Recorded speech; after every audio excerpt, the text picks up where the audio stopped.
sommes au lendemain de Rosh Hashanah, donc je voudrais vous souhaiter à chacun, à chacune une très très très bonne année. Une Shana Ktiva Vechatima Tova, Shana Tova Metuka, et que cette année, si Dieu veut, elle soit pour chacun de nous une source de brachot dans tout, satisfaction de nos enfants, réussite dans la parnassa, les mariages des enfants, des naissances, et évidemment beaucoup de shalom bayit pour ceux qui en ont besoin. Et nous savons très bien que nous vivons une période particulière, donc que cette année vraiment soit une année de Shnat Pelaot merveilleuse, des miracles exceptionnels, des goulottes, qu'elle déborde entre guillemets. Mais dans tous les cas, c'est important de savoir que maintenant nous sommes arrivés, nous rentrons déjà dans les 10 jours de Tchouva, à Seret Yimei Tchouva, le lendemain de Rosh Hashanah, et nous arrivons à Yom Kippour.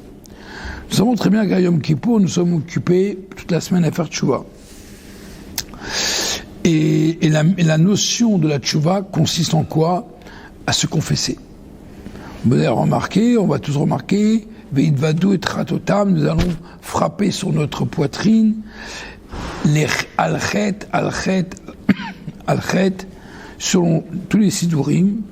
Et la Gemara nous dit, il y a ici une grande différence, discussion, entre est-ce que ça suffit seulement de donner la liste de tous nos fautes, ou est-ce que peut-être qu'il faut détailler nos erreurs, nos péchés?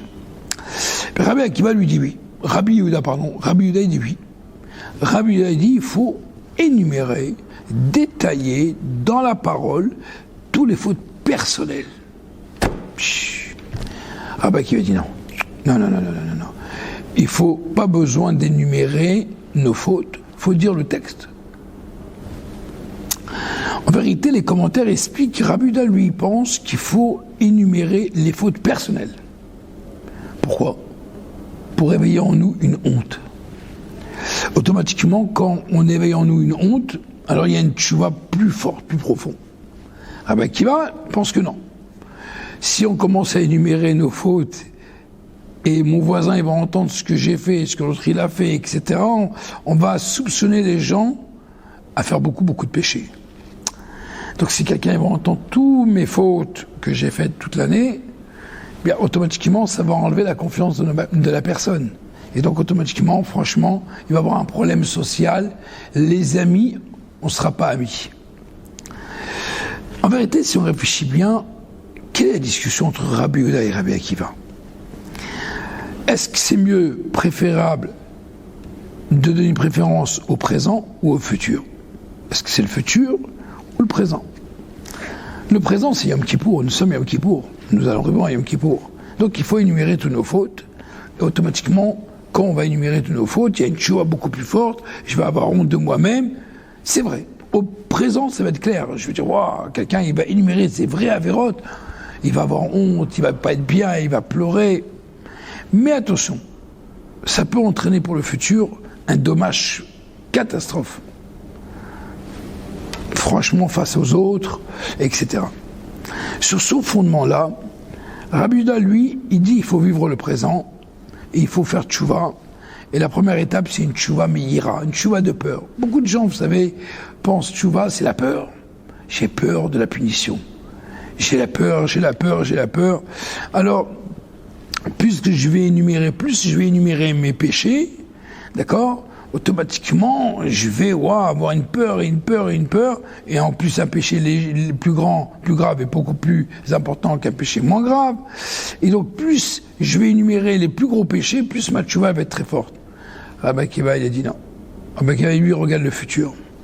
Lui, il regarde plutôt la tchouva avec amour. Parce que vous savez, quand on fait tchouva au début, on a un peu peur. Mais Dieu, il n'aime pas cette tchouva. Dieu, il aime une tchouva avec amour.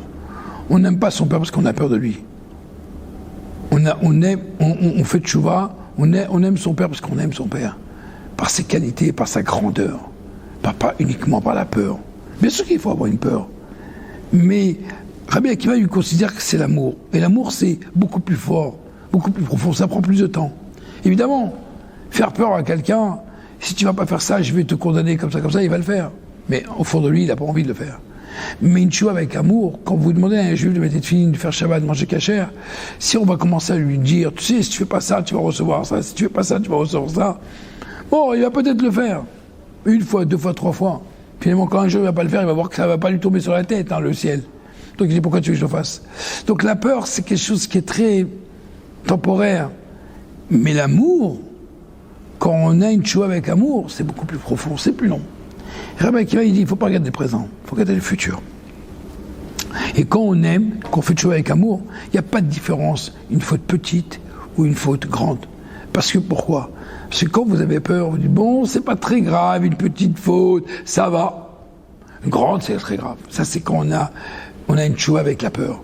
Mais quand c'est une tchouva avec amour, que vous ayez jeté un morceau de papier au roi, ou que vous ayez pris une pierre, lui jeté à la figure, c'est kiff-kiff. La même chose. C'est la même chose. Pourquoi? Parce que vous l'aimez. Respecter, c'est respecter. Que ce soit lui jeter un morceau de papier de bonbon ou lui jeter une pierre, c'est la même chose. C'est la raison pour laquelle que Rabbi Akiva va, selon son opinion à lui, dans le sens que Rabbi Akiva dit que tout ce que Dieu fait, c'est pour le bien. Lorsque quelqu'un il est dans le chemin de la tchouva, eh bien, il faut savoir une chose, que Rabbi Akiva, il regarde toujours le futur. Aujourd'hui, ça amène le bien. Ah, aujourd'hui, c'est pas bien, c'est difficile, mais le mal, il va t'apporter le bien. Tu vois pas le bien. Rabbi Akiva, il considère que même quand c'est mal, derrière ça, il y a toujours le bien. C'est pour ça que la tchouva de Rabbi Akiva, la vérité, c'est une tchouva a priori. C'est vrai qu'aujourd'hui, bon, il va faire tchouva. Il va peut-être pas énumérer toutes ses fautes personnelles, d'accord? Mais Rabbi Akiva, lui, il pense une vraie tchouva, plus profonde, qui prend plus de temps. Et c'est ça, il pense beaucoup plus à préparer l'avenir. Le présent doit nous préparer à l'avenir. Maintenant, si on parle que du présent, rien que le présent, parfois le présent peut malheureusement nous abîmer et faire que je vais énumérer chacun ses fautes. Et parfois, il y a des fautes qu'on a honte et on se sent affaibli, parce qu'encore une fois, toujours avec la crainte. Mais quand c'est avec une chou, avec amour, avec une grande amour, et qu'on est sûr et certain que Akadosh Baruch Hu va nous sceller dans le livre de la vie. Comme une fois on a dit, c'est un mot, Dieu nous a interdit à nous-mêmes d'écrire le jour de Shabbat. Dieu nous a aussi interdit d'écrire le jour de Yom Kippour. Yom Kippour, Shabbat et Shabbat. Alors Dieu, comment lui peut écrire? Alors une fois on a répondu que Dieu il peut écrire seulement pour nous donner la vie. Pour sauver la vie d'un juif, on a le droit de profaner, entre guillemets, Yom Kippour et le Shabbat. Donc c'est sûr que Dieu va tous nous inscrire dans le livre de la vie, chacun de nous, dans le livre de la Parnassa, dans le livre d'avoir des enfants, dans le livre des mariages, dans le livre des smachot, dans le livre des naissances, etc., etc. Que Dieu y fasse qu'on ait chacun une bonne khatima tova, shana tova.